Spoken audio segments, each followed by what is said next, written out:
अस्सलाम वालेकुम नाज़रीन, मैं हूं आपका होस्ट ज़ुहैब अतीक। खबर की अंदरूनी कहानी के साथ एक बार फिर आपकी खिदमत में हाजिर हूं। आप देख रहे हैं सहाफ़ डिजिटल न्यूज़, जो रखे आपको हर खबर से बाखबर। जुड़िए रहिएगा सिर्फ सहाफ़ डिजिटल न्यूज़ के साथ। कराची डिफेंस के बंगले में पुलिस पार्टी ने छापा मारा तो एक 23 साल के नौजवान अरमगान ने पुलिस पर फायरिंग कर दी।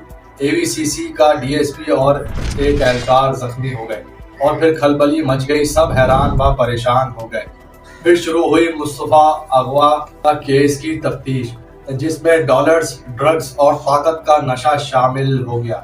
ये फिल्मी कहानी मुबैना पुलिस मुकाबले के बाद उसी दिन ख़त्म हो जाती जब अरमगान ने पुलिस पर फायरिंग की। जवान जज्बाती थे। SP अनिल हैदर ने गिरफ्तारी और तफ्तीश का फैसला किया। फिर केस की गुत्थियां सुलझना शुरू हो गईं। ये सनसनीखेज कहानी शुरू होती है न्यू ईयर नाइट से, जब 3 पुराने दोस्त एक पार्टी का एहतमाम करते हैं। मुस्तफ़ा, अरमगान और शराज एंजॉय करते हैं, मगर इस पार्टी में एक लड़की से अनोखी ख्वाहिश पर मुस्तफ़ा और अरमगान में तलखी बढ़ती चली गई। 5 रोज के बाद ये कहानी इख्तिताम की जानिब बढ़ती है, जब मुस्तफ़ा अपने दोस्त अरमगान से मुलाकात का फैसला करता है। मुलाकात में दोस्ती दुश्मनी में बदल जाती है। मुस्तफ़ा को तशद्दुद का निशाना बनाकर हब बलूचिस्तान में जला दिया जाता है और माँ बेटे की तलाश में इधर उधर घूमती है। जिला साउथ दरख्शां थाने में मुकदमा दर्ज कर लिया जाता है, मगर हकाइक छुपाए जाते हैं।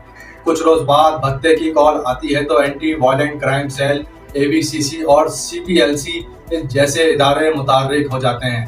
गिरफ्तार अरमगान से तफ्तीश में पहले ही रोज इंकशाफात होता है कि मुस्तफ़ा को कत्ल करके लाश मलीर में फेंकी गई है और फिर मुलजिम नशे में धुत होने की वजह से ही बहकी बातें करने लगता है। CIA पुलिस को यकीन होता है कि अरमगान का पुलिस को रिमांड हासिल हो जाएगा और तफ्तीश में मजीद इंकशाफात होंगे, मगर अदालती फैसले ने सबको हैरान करके रख दिया। जब अरमगान को जेल भेज दिया गया, तफ्तीश का अमल रुक गया तो DIG CIA मुक़द्दस हैदर ने अरमगान के घर से मिलने वाले खून के नमूने हासिल किए और 3 रोज बाद रिपोर्ट ने मजीद हकाइक बयां कर दिए।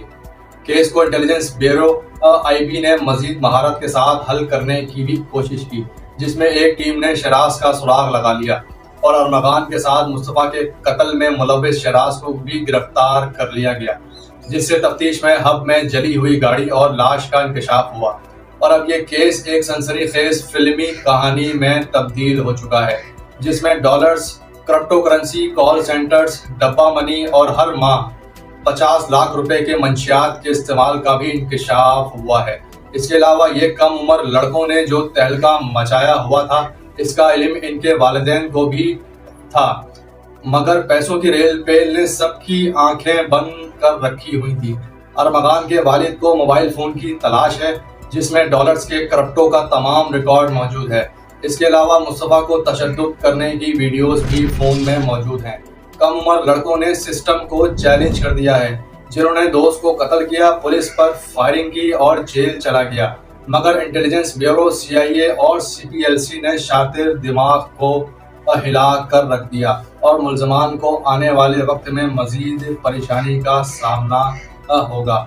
अब देखना यह है कि क्या ये बिगड़े नौजवान अपनी दोस्ती को दुश्मनी में बदल देते हैं। क्रिप्टो करेंसी, डब्बा मनी और कॉल सेंटर्स जैसे स्कैम और फ्रॉड के जरिए जो है वो एक दूसरे से जो है वो राब्ते में थे।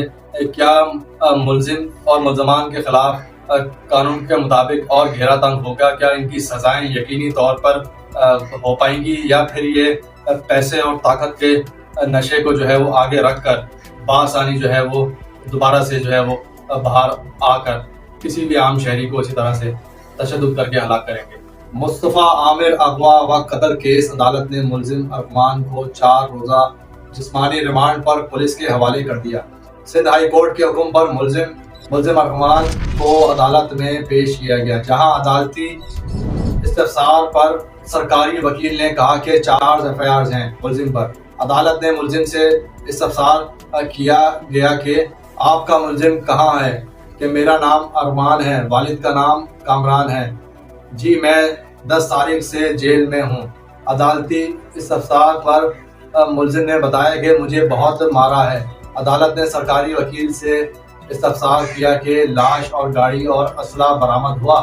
ملزم کمرہ عدالت میں گر کر بے ہوش ہو گیا۔ ملزم کو کمرہ عدالت میں بینچ پر لٹا دیا گیا۔ ملزم کے وکیل نے کہا کہ ملزم کی حالت ٹھیک نہیں ہے، اس کا میڈیکل کرایا جائے۔ عدالت نے کہا کہ میڈیکل تو پہلے دن ہی ہونا چاہیے تھا، مگر پھر کیوں نہیں کرایا گیا؟ ملزم کو 4 روزہ ریمانڈ پر پولیس کے حوالے کر دیا گیا ہے۔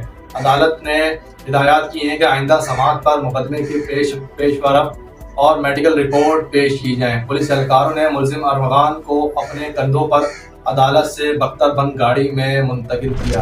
قائم مقام پروسیکیوٹر جنرل نے میڈیا سے بات چیت کرتے ہوئے کہا کہ ملزم کی طبیعت ٹھیک ہے، اس کا میڈیکل ہوا ہے، سب نارمل ہے۔ سندھ ہائی کورٹ میں سرکار کی جانب سے درخواست دائر کی گئی تھی کہ ماتحت عدالت نے ملزم کا جسمانی ریمانڈ نہیں دیا اور تمام شواہد کو نظر انداز کیا۔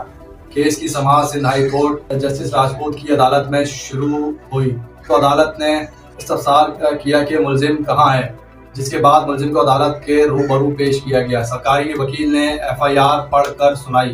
سرکاری وکیل کا کہنا تھا کہ پولیس پارٹی نے ملزم کے گھر پر چھاپا مارا، جہاں سے بڑی تعداد میں ہتھیار برآمد ہوئے۔ ملزم کے خلاف مزید مقدمات درج کیے گئے ہیں۔ 10 جنوری کے دن ملزم کو ATC میں پیش کیا گیا، جہاں منتظم عدالت نے ملزم کے جسمانی ریمانڈ کی استدعا مسترد کر دی۔ عدالت نے استفسار کیا کہ عدالت نے استدعا مسترد ہونے کی کوئی وجہ بتائیں۔ سرکاری وکیل کا کہنا تھا کہ کوئی وجہ نہیں بتائی گئی۔ ملزم سے مغوی کے موبائل فون برآمد کیا۔ ملزم کے خلاف 5 مقدمات درج ہیں۔ ملزم بھتے کے کیس میں مفرور بھی ہے۔ عدالت کا کہنا تھا کہ پولیس کسٹڈی کس بنیاد پر مسترد کی گئی، کیا تشدد کیا گیا تھا؟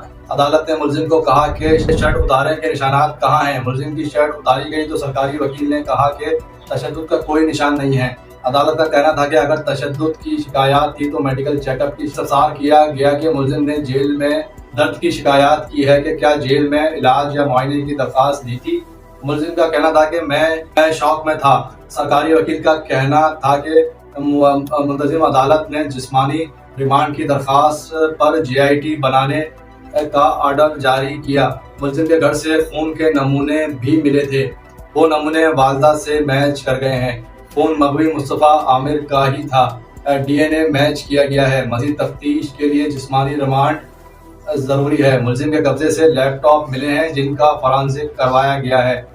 منتظم جج نے MLO کے لیے زبانی احکامات دیے، تحریری طور پر کچھ نہیں دیا۔ عدالت نے تفتیشی افسر امین اشفاق کو روسٹر پر طلب کیا۔ عدالت کا کہنا تھا کہ آپ لے کر گئے تھے، میڈیکل کے لیے کوئی لیٹر دیا تھا؟ افسر کا کہنا تھا کہ عدالت نے کوئی لیٹر نہیں دیا تھا۔ عدالت نے استفسار کیا کہ آپ نے کوئی لیٹر دیا تھا، وہ کہاں ہے؟ جب ہدایات کی تھی کہ منتظم عدالت نے کس وقت عدالت نے آرڈر کیا عدالتی ریمانڈ کے لیے دیا تو آپ کی ذمہ داری نہیں تھی، آپ کا کام کسٹڈی جیل انتظامیہ کے حوالے کرنا تھا۔ افسر کا کہنا تھا کہ منتظم عدالت نے زبانی احکامات دیے تھے۔ عدالت کا کہنا تھا کہ رجسٹرار انسداد دہشت گردی کہاں ہے؟ محکمہ داخلہ کی جانب سے بتایا گیا کہ رجسٹرار کی پوسٹ خالی ہے، اور عدالت کا کہنا تھا کہ پورے آرڈر پر وائٹو لگایا ہوا ہے۔ پولیس کسٹڈی پر وائٹو لگا کر جوڈیشل کسٹڈی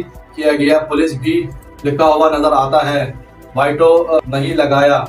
وکیل کا کہنا تھا کہ ملزم کا والد منتظم جج کے چیمبر میں بیٹھا ہوا ہے۔ عدالت کا کہنا تھا کہ وہ 2 چیز کے دلائل نہ دیں جو آپ نے درخواست میں نہیں لکھا۔ عدالت نے محکمہ پروسیکیوشن کی استداد دہشت گردی عدالت کے فیصلے کے خلاف درخواست پر مختصر تحریری حکم نامہ جاری کرتے ہوئے پروسیکیوشن کی 4 درخواستیں منظور کر لی گئی۔ اب دیکھنا یہ ہے کہ کیا بااثر ملزم ارمغان کے خلاف عدالتی احکامات اور تمام تر شواہد ہونے کے باوجود کیا ملزم کی سزا یقینی طور پر ہو جائے گی؟ کیا ملزم کو جو ہے وہ عبرت کا نشان بنایا جائے گا کہ وہ اس طرح سے جو ہے وہ شاطر دماغ